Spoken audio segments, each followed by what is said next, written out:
Ассалому алейкум. Силерге Кудайдын батасы тийсин, кымбаттуу достор. Микрофондо алып баруучулар Кемелбек Жуманазаров, Алтынбек Ынтымак, Гүлайым Жаманкулова. Биздин радио толкунда сиздер менен кайрадан жолугушканыбыз үчүн өтө кубанычтуубуз. Биздин бүгүнкү программабыздан сиздер уйкунун дарылары, ошондой эле кофе жана капкара демделген чайдын биздин ден соолугубузга тийгизген таасирлери тууралуу биле аласыздар. Андан соң биз сиздерди Кудайдын сурак күнү тууралуу ыйык китептер эмне айтат деген рухий ой жүгүртүүлөргө чакырабыз. Биз менен болуңуздар. Кудай силерди колдосун.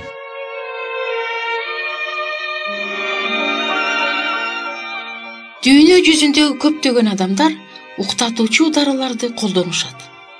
Азыркы турмуштун татаалдыгынан жашоону жеңилдетүү үчүн ар кандай ыкмаларды колдонууга туура келет. Бир адам олуттуу бир окуядан кийин уйкусу качып, уйкунун дарысын иче баштайт. А дегенде аздан баштап, бирок күн өткөн сайын улам көбүрөөк иче баштайт. Бул зыяндуу адеттен баш тартууга анын күчү жетпейт. Бир аз мезгил өткөндөн кийин анын денеси улам күчтүүрөөк дарыны талап кылат. Ошентип ал морфийди пайдалана баштайт. Акыр аягында ал ооруканага жатып калат. Анын аялы жана балдары сүйүктүү адамынын өлүм коркунучу алдында турганын түшүнүшөт. Кымбаттуу достор, тынчтандыруучу дарылардын бардыгы силердин денеңерге зыян тийгизет. Адам уктай албай бир таблетка дары ичет. Бир нече жума өткөндөн кийин экини ичет. Анан бир аз убакыттан кийин 2 таблетка да аз боло баштайт. Анын өлчөмү улам көбөйүп отуруп, бир аз мезгил өткөндөн кийин ал адам наркоман болуп калат. Тынчтандыруучу дарылар врачтын кеңеши менен гана жана өзгөчө учурларда колдонулушу керек. Нерв системасын айландырган дарылардын бардыгы коркунучтуу. Эгер силер аларды колдонсоңор, анда кеч болуп кала электе муну таштагыла. Дарынын ордуна 30-40 градус жылуу ваннага 1,5 саат түшкүлө. Дарыга күнгөнчө бир аз убакыт уктабай эле койгон жакшы. Жакшы укташ үчүн силерге 2 рецепт сунуш кылам. Уктардан 1 саат мурун 1 стакан кайнаган жылуу сууга 1 чай кашык бал кошуп ичкиле. Экинчи рецепт. Чесноктун 1 бөлүкчөсүн майдалап, жакшылча салатына кошкула. Кечки тамакка ушул салатты жегиле. Жөнөкөй жана арзан. Ал эми пайдасы канча? Уктардын алдында 1,5 саат сейилдөөнү унутпагыла. Уктардын алдында Кудайга сыйынгыла. Ал силерге тынчтык жана жакшы түш беришин сураңгыла. Забур ыйык китебинде 126 баптын 2-ырында мындай деген сөздөр бар. Кудай өзүнүн сүйгөн адамына уйку берет. Нерв системасын тынчтандыруучу гана эмес, аны дүүлүктүрүүчү да препараттар бар. Аларды стимулятор же күчөтүүчүлөр деп аташат. Көп адамдар аларды колдонушуп, өзүлөрүнүн нерв системасын бузушат. Алар бат чарчашат, ачуулуу болуп, эрте картайышат. Ушундай күчөткүчтөрдүн бири болуп кофеин эсептелет. Анын таасири абдан күчтүү. Ошондуктан врачтар аны операция убагында жүрөгү токтоп калган адамдарга сайышат. Кофеин бизге белгилүү болгон азыктарда, башкача айтканда кофеде, чайда жана кока-коланын кээ бир түрлөрүндө бар. Буларды ичкен сайын биздин денебиз жабыр тартат. Кофенин рекламасы кайда гана жок. Аны жер шарынын булуң бурчтарында жашаган бардык адамдар ичишет. Дүйнө жүзү боюнча кофени пайдалануу 5 миллиард килограммга жетип калды. Күнүгө 10 грамм кофе ичкен адам өз өмүрүнө коркунуч келтирет. Бул кандайча болот? Нерв системасы чарчаган кезде ага эс алуу керек. Ал эми кофеин аны кайра дүүлүктүрөт. Кофеин чарчаган кезде мээни кайра иштетип, нерв системасын жана ашказанды чарчатат. Мына ушундан анын алдамчы энергия берерин түшүнүүгө болот. Кофеин силердин күчүңөрдү кетирип, жүрөккө тескери таасир берет. Анда эч кандай витаминдер, минералдар жок. Бул жөн гана күчөткүч же стимулятор жана ден соолукка зыяндуу стимулятор. Британиянын терапиялык справочнигинде кофеин тууралуу мындай жазылган. Кофеин борбордук нерв системасына таасир этет. Бүткүл дененин булчуңдарын дүүлүктүрөт. Өзгөчө жүрөктү жана бөйрөктү дүүлүктүрөт.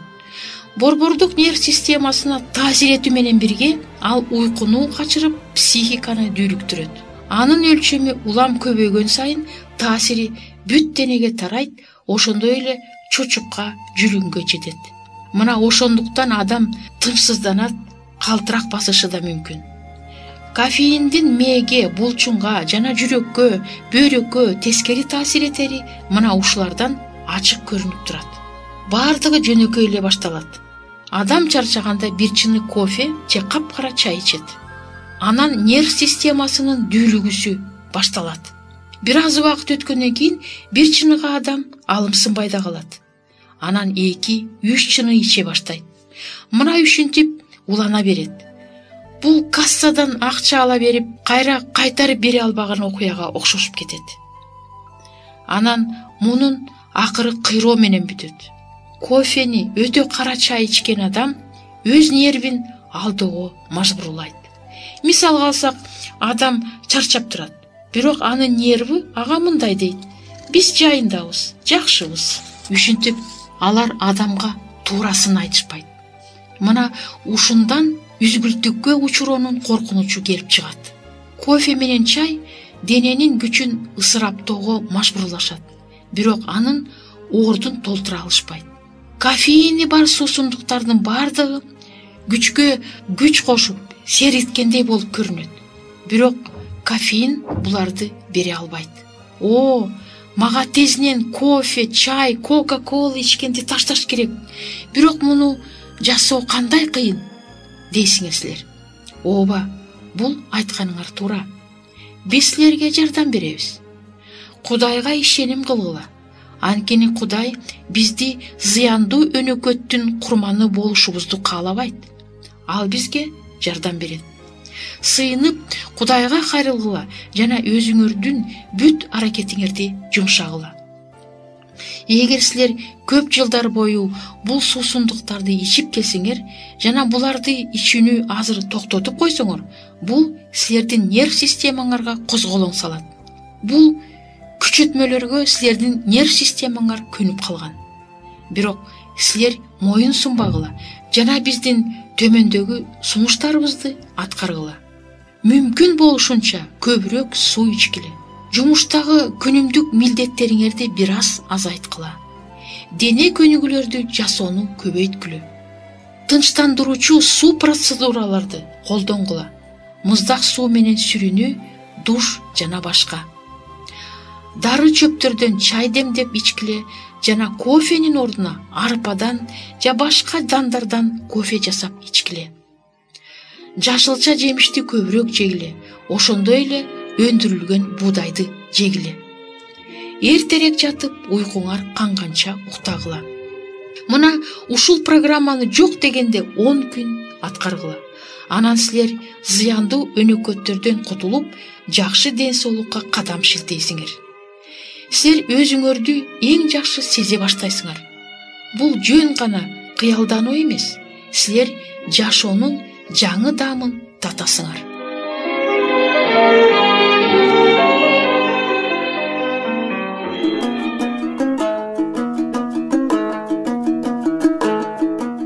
Эгер сиздерде суроолор болсо же көбүрөөк маалымат билем десеңиз, анда биздин WhatsApp номерибизге жазыңыз.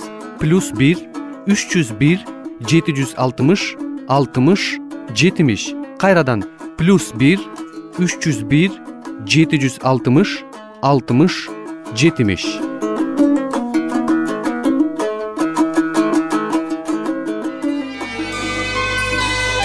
Сиздер Мен жана Дүйнө радио программасын угуп жатасыздар. ким өзүнүн ден соолугун, ошондой эле руханий ден соолугун чыңдагысы келсе жана үй бүлөдө болгон түйшүктөрдү чечүүгө муктаж болсо, биздин радио программаларыбыз жардам берет деп ойлойбуз.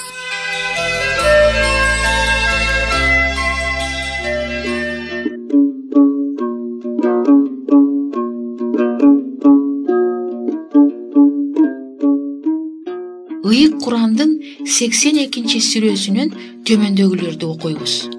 Силер кыямат сурак күнүн жалган деп эсептейсиңерби? Бирок силердин үстүңөрдө асылзат жазарман катчылар бар. Алар билет силердин эмне кылганыңарды. Арине, адилет, такыбалар жакшы жайда. Күнөөкөр, азыткылар от жалында. Алар сурак күн кыяматта жашынып, андан качып кайда барат? Кымбаттуу досум, азыркы боло турган сөзүбүз Кудайдын сурак күнү, кыямат жөнүндө боло тургандыгын баамдасаң керек.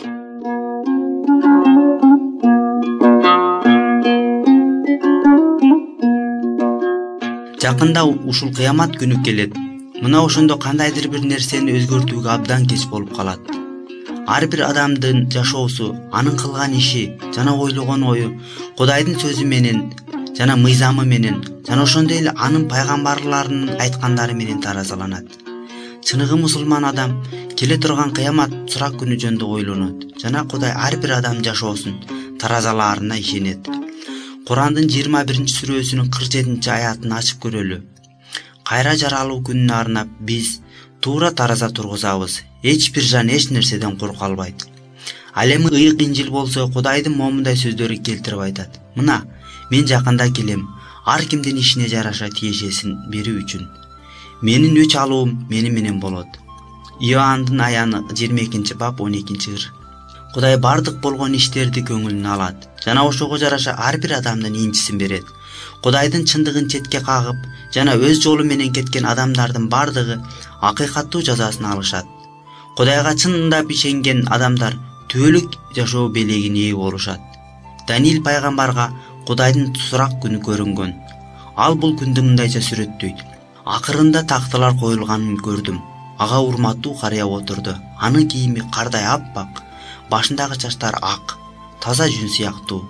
Отурган тактысы от жалыны сыяктуу. Анын дөңгөлөктөрү жалындап күйгөн от. Анын алдынан от дарыясы агып жатты. Миңдегендер ага кызмат кылып, сандап түмөндөгөндөр алдында турушту. Бийлер отурушту жана алдына китептер ачылды. Даниил пайгамбардын китеби 7-бап 9-10-жырлар.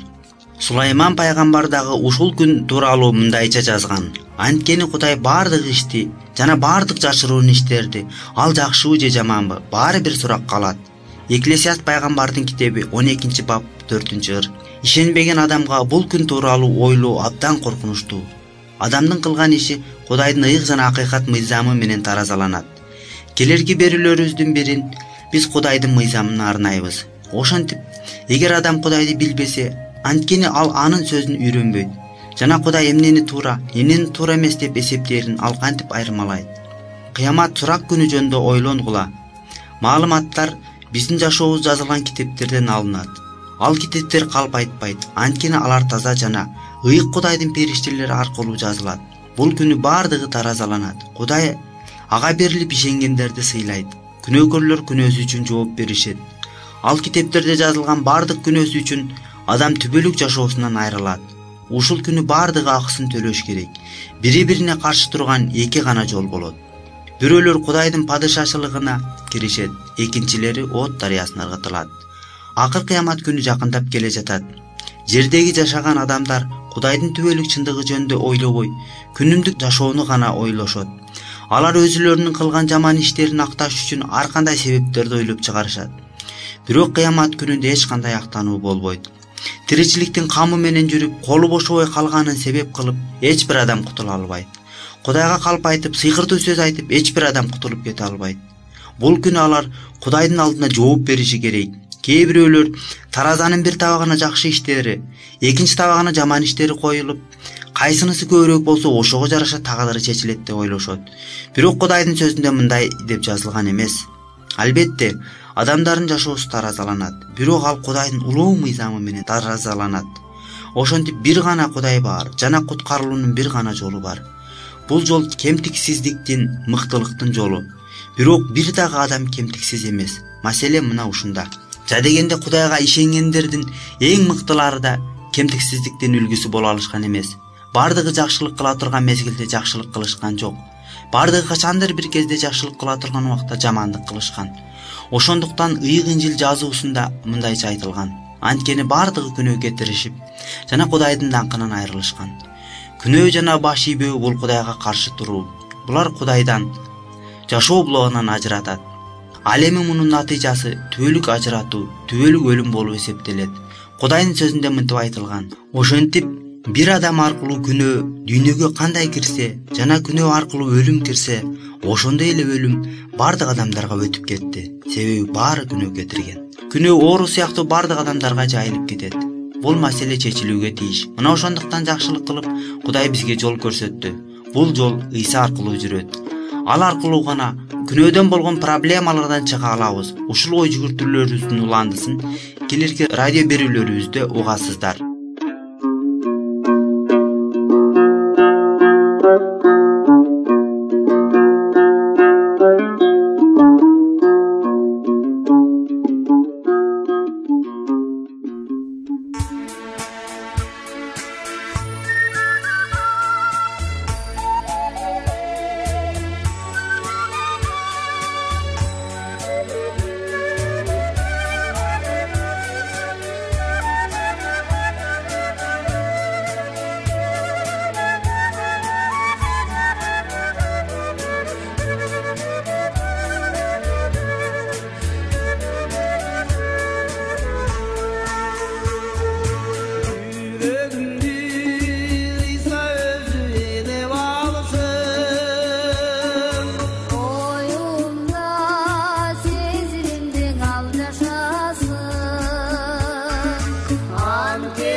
урматтуу биздин угуучуларыбыз, эгерде силерде суроолор пайда болсо же биз менен ой бөлүшкүңөр келсе, бул WhatsApp телефон аркылуу кайрылсаңыздар болот. +996 705 28 48 07. Кайталаймын. +996 705 28 48 07. Жана жаңы маанилүү видеолорду өткөрүп жибербөө үчүн биздин каналга жазылыңыздар. Ден соолукта болгула. Кудайым силерге батасын берсин.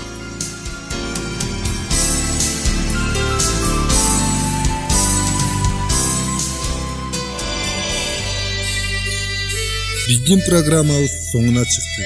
Көңүл бурганыңыздар үчүн сиздерге чоң ыраазылыгыбызды билдиребиз. Сиздер менен дагы кайрадан аба толкунунда жолугушабызго деген үмүттөбүз. Саламатта болуңуздар.